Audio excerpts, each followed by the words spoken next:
सैयदना उमर लानो एक मर्तबा गए मस्जिद नबी में। उन्होंने एक नौजवान को देखा, सारों कतार रो रहा है। उमर लानो ने पूछा, नौजवान क्यों रो रहे हो? नौजवान ने कहा कि मुझसे एक बड़ा गुनाह सरजद हो गया है और मुझे डर है कि पता नहीं मेरा गुनाह माफ होगा या नहीं, मैं इसलिए रो रहा हूं। उमर लानो ने फरमाया कि कोई बात नहीं, मेरे साथ चलो, मैं नबी अलैहिस्सलाम की खिदमत में अर्ज करता हूं, वो आपके लिए शफाअत करेंगे और गुनाह माफ हो जाएगा। चुनाचे वो नौजवान नबी अलैहिस्सलाम की खिदमत में रोता हुआ आया। नबी अलैहिस्सलाम ने उसको रोता हुआ देखा तो फरमाया कि तुमसे क्या गुनाह हुआ? उसने कहा, अल्लाह के नबी से मुझसे बड़ा गुनाह सरजद हो गया। नबी अलैहिस्सलाम ने फरमाया कि गुनाह बताओ, क्या सरजद है? उसने कहा, हजरत मैं इतना शकील कल्ब नौजवान कि मैं कफन चोर था। लोग मुर्दे को दफन करते थे और मैं रात को कब्र को खोल के मुर्दे का कफन चोरी कर लिया करता था।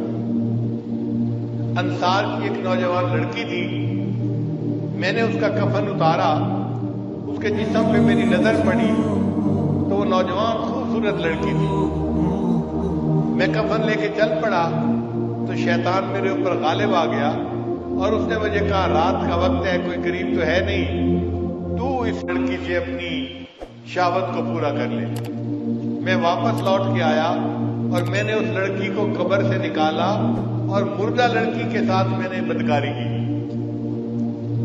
अब ये इतना बड़ा गुनाह था कि नबी अलैहिस्सलाम सुन के भी हैरान हो गए और नबी अलैहिस्सलाम ने उसको गुस्से से कहा कि इतना बड़ा गुनाह तुझे किया, तुझे कब्र देख के मौत याद ना आई, मुर्दा लड़की देख के मौत याद ना आई और तू शैतान के बहकावे में आके इतना बड़ा गुनाह कर बैठा।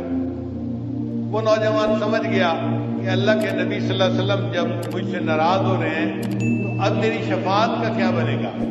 चुनाचे उसने माफी मांगी और वहां से आ गया। हदीस पाक में आता है, वो 40 दिन वीराने के अंदर अल्लाह के सामने रोता रहा और माफिया मांगता रहा। ऐ अल्लाह, इंसान हूं, गलती कर बैठा हूं, अब नादिम हुआ हूं, परेशान हुआ हूं, बस तू मुझे माफ कर दे। दिल में उसने यही सोचा कि हाई कोर्ट ने तो मुझे रिजेक्ट कर दिया, अब सुप्रीम कोर्ट नहीं है जहां मेरा काम बनेगा। चुनाचे अल्लाह के सामने रोता रहा, माफी मांगता रहा। जब 40 दिन उसने रो रो के माफी मांगी तो अल्लाह ताला ने जिब्रील अलैहिस्सलाम को नबी अलैहिस्सलाम के पास भेजा। जिब्रील अलैहिस्सलाम आए और नबी अलैहिस्सलाम से आके पूछा, ऐ अल्लाह के हबीब सल्लल्लाहु अलैहि वसल्लम, मुझे अल्लाह रब्बुल इज्जत ने आपके पास भेजा है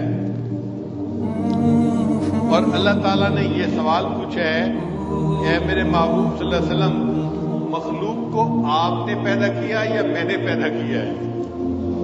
तो नबी अलैहिस्सलाम ने फरमाया, मुझे भी अल्लाह ने पैदा किया है और सारी मखलूक को भी अल्लाह ने पैदा किया है। फिर अल्लाह ताला ने दूसरा सवाल पूछा, इस मखलूक को रिज़्क़ आप देते हैं या मैं देता हूं?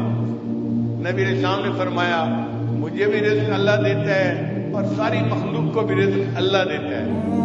फिर तीसरा सवाल पूछा कि ये बताइए, मखलूक की तौबा आपने कबूल करनी है या मैंने कबूल करनी है? तो नबी अलैहिस्सलाम ने कहा, हर बंदे की तौबा अल्लाह ने कबूल करनी है।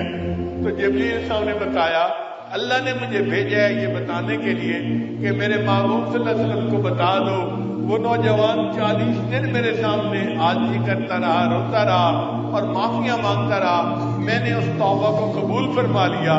आप उस नौजवान को बुलाइए और उसकी तौबा की कबूलियत की खुशखबरी दे दीजिए। चुनांचे नबी अलैहिस्सलाम ने सहाबा को भेजा, वो उस नौजवान को बुला कर लाए और नबी अलैहिस्सलाम ने उसको बशारत दी, ऐ बंदे, तेरे आजी और दारी को अल्लाह ने कबूल कर लिया और तेरे इस गुनाह को भी अल्लाह ने माफ फरमा दिया।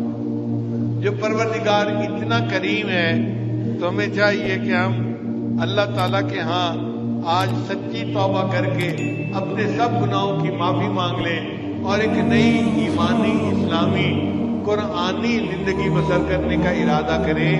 अल्लाह ताला हमारी तौबा को कबूल फरमा ले। व आखिर दावाना अनिल हम्दुलिल्लाहि रब्बिल आलमीन।